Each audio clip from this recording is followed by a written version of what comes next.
ठीक हो गया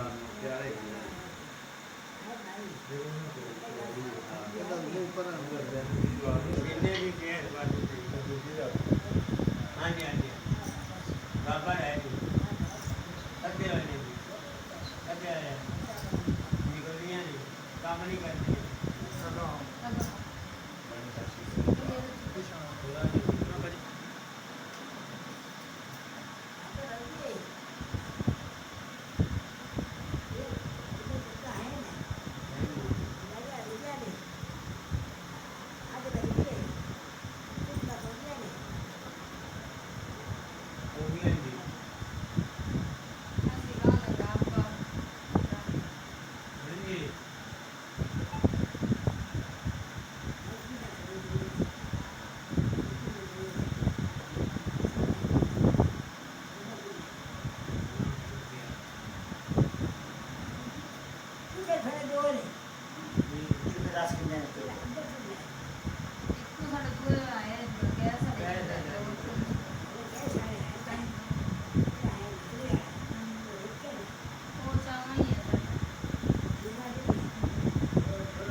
फतेह रंधाई